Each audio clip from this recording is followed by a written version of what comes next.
And are you refreshed? Good. Now what? Morning.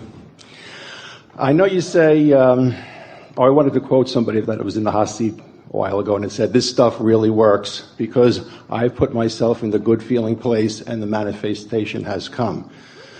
So having said that, I just was wondering what it's like for the 45 seconds that Esther is at the podium. I know words don't teach, but maybe you could say what you're feeling so we could understand that. Well, what Esther is doing there is making her statement of intent and then relaxing until she feels, in other words, you heard us talking about how there's a vibration that is intelligence. In other words, it is message, it is knowing, but it is indiscernible unless there is a translation of the vibration. So Esther is there in an attitude or mood of well-being, acknowledging her willing, not just willing, but wanting, desirous participation. And then she holds herself in that non-resistant vibration until the thoughts start being received by her. In other words, what you're witnessing there is that... Because you seem to nod your head a couple of times and... Well, that's her acknowledging, I hear you. Okay. I hear you. I got it. I hear you. It's Esther saying, I'm ready. It's Abraham saying, let's go. It's Esther saying, okay, and then off we go. Sometimes we hold entire seminars there without you.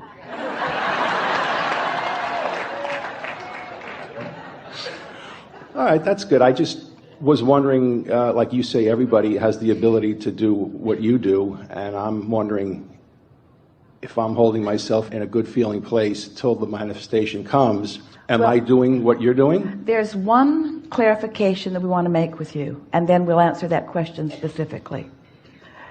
Instead of saying, I'm holding myself in a good feeling place, and then the manifestation comes, we want you to acknowledge that the good feeling is a manifestation. Okay, right. Because that's a piece that's missing for so many. It's like, I'll find this happy place and then what I really want will come. Where what you really want is the happy place. Mm-hmm. And the reason you know that is because the reason you want all that to come is so that you can feel happy. Mm-hmm. So once you've accomplished that, let's call that emotion a manifestation. And let's, if you can, let's let it be the manifestation that you're reaching for. Mm-hmm. Yeah. Okay. Yeah. Okay. Something more? That's it. We want to add something really quickly, and that is that if something unsettling happens during the break, for example, if Esther hears someone say in a panicked voice, my camera won't come on.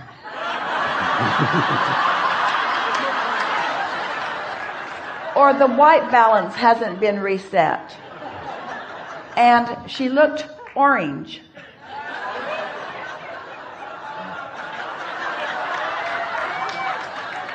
Now we're just making stuff up. Then it takes longer for Esther to come into that vibration of allowing. Right. In other words, she's got stuff she's got to let go of. Right. I don't want to be orange. I don't want to be orange. I don't want to be orange. I don't want to be orange. I don't want to be orange. I don't want to be orange. I don't want to be orange. And finally she just lets it go and accepts that if she's orange, she's orange. So sometimes that's why the amount of time that it takes before she actually moves into that is because it depends on if there is any resistance for her to relax out of the way of. Yeah. Right. Yeah. Thank you. That's so good. Thank you. Thank you. Cut it out. No reason to worry about anybody. I had a vision of creating wealth, and an opportunity came to me to manifest it into a house. I know I shouldn't face the reality, but the price isn't as sort of performance as I was expected. And I feel I don't have the ability to control the whole economy, market. And I would like to know, what do I do to most effective and to trust this is the best experience and the outcome would just follow, and the manifestation will be exactly what I want. Is this something that has already occurred? Are you already in that process? Yes. And so, thinking in terms of what feels best to you, since everything that comes to you comes in response to your vibration, and your vibration is indicated by how you're feeling, then isn't it logical that the things that you say to yourself that shore yourself up, the things that you say to yourself that cause you to feel more and more secure, are the things that cause you to offer a vibration that would bring back to you things that you want? Isn't that logical? Yes. So when you say, I can't control the economy of the world, or I can't control the market, you may want to add something to that, such as, and I don't have to. You may want to add something to that, such as, there are people who thrive in all economies. Or sometimes an economy that seems not as good to the masses is really a better economy for the masters. In other words, those who focus always thrive. Do you acknowledge that? Yes. That there are those who thrive in all economies? So it's a matter of soothing yourself. Give us some of the words that you've been saying to yourself or out loud about this experience. Everyone who might have experienced this, they usually jump higher or they go higher than where they were, and people utilize this experience to see there's more opportunity out there and, I don't know, sharpen their awareness of what they want. Good. And this is my sorting and find out what I want exactly. And the longer view is always helpful. In other words, not looking too soon, not taking score too soon, giving it an opportunity to demonstrate what my vibration really is. Things are always working out for me.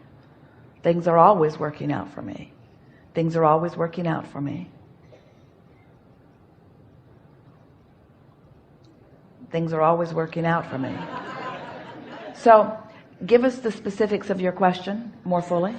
Okay, so for anyone who might have a desire in their vortex, and if something that they want, and since I have a desire in my vortex of something that I want, I know so specifically, and I thought I was in a really good place to receive that, but if it's something not exactly a match or what I expected, what should I do? Then you should say, it's still in the process of becoming, and this is a clarifying experience for me, and in time I will see the benefit of this clarifying experience, and things are getting better and better, and as I don't take score too soon, in other words, what are the aspects of the experience that do feel good to you? Creating, and to know that I can do something like this, and to understand there's so many ways to get to where you want. And you see, you're saying something so important, and this conversation may be the most important conversation that we have during the entire voyage, because you're hitting upon something that we haven't talked much about, and all of you are experiencing to some degree. So just relax while we sort this out.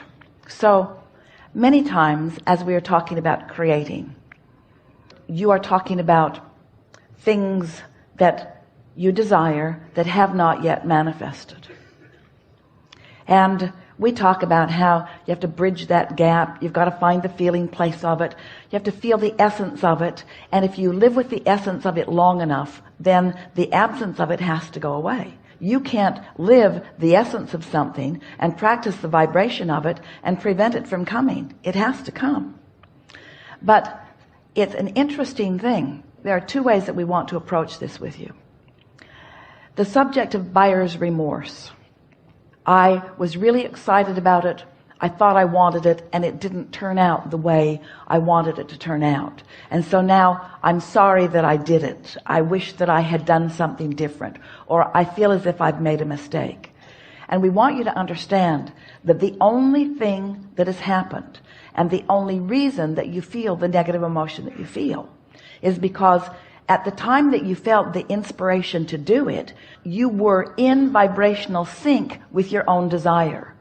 Since then, something has happened that has caused you to not be in sync with your own desire. Now, you might want to argue, no, Abraham, it isn't that I'm not in sync with my own desire. It's that this piece of crap that I bought isn't in sync with my desire. And we say, but that's why you're not in sync with your desire. In other words, you are letting the what is control your vibration, so you're out of whack with your own desire, so it can't become what you want it to be. So we want to say to you that no creation is ever finished, and that what buyer's remorse is not staying true to your own desire.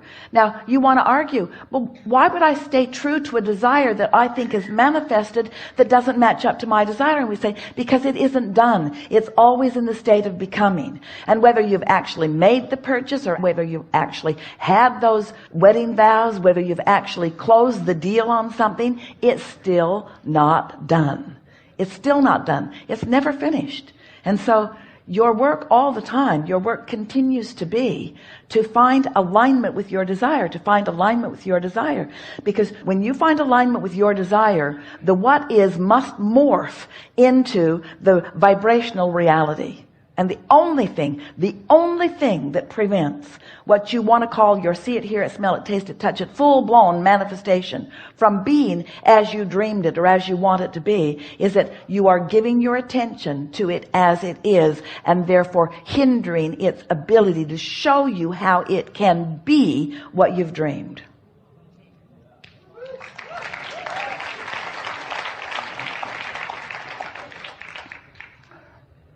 We enjoy watching you in the pre-manifestation stages of things, because it's the see it, hear it, smell it, taste it, touch it manifestation stage where your energy is usually the clearest. As you're dreaming your relationship, or as you're dreaming your financial empire, or as you're dreaming your work enterprise, as you're dreaming it, your vibration is usually clearer. And then we're talking about before the first board is hammered in the building, and before the first equipment is brought in, and before the first employees are hired. You get the sense of what we're talking about. Because once you begin living in your reality, that's when you start noticing the aspects of it that aren't pleasing to you. And that's when you start hindering the continuation of it being as you dreamed it, because you're facing the reality. In other words, you're getting your cart before your horse. You're demanding that the condition give you what you want. And if you could stop demanding that the condition be the reason that you're joyful, and instead find your ability to dream it and imagine it to be the reason that you're joyful, then it has to catch up with the dream. It has to. Your facing reality is what hinders you, you see. So there is this misunderstanding. It's a sort of flawed premise that goes like this. I stand without something I want. I dream it, dream it, dream it, dream it, dream it. Purchase it, and it should be exactly as I've dreamed it. And we say, it's going to be whatever it is, and it's going to reflect to you what you've been offering vibrationally, and it will demonstrate to you the mix of vibrations that you've got going on every single time. And now you still have more opportunity to clean up your vibration, more opportunity to find the path of most allowance, more opportunity. And everything in your life will continue to transform right before your eyes as a perfect reflection back to you of what you've got going on vibrationally. Everything, no exception, every time. I've got other questions. So tell us about that. Did that settle in pretty good? Whatever you say make me feel really good, so yes. But does it make you realize that I don't have to when be you rushed. purchase something, you think you're done with the creating of it, and you're not. You're still dreaming it into being. You're still expecting it into being. You're still loving it into being. It will morph to your opinion of it. Ooh.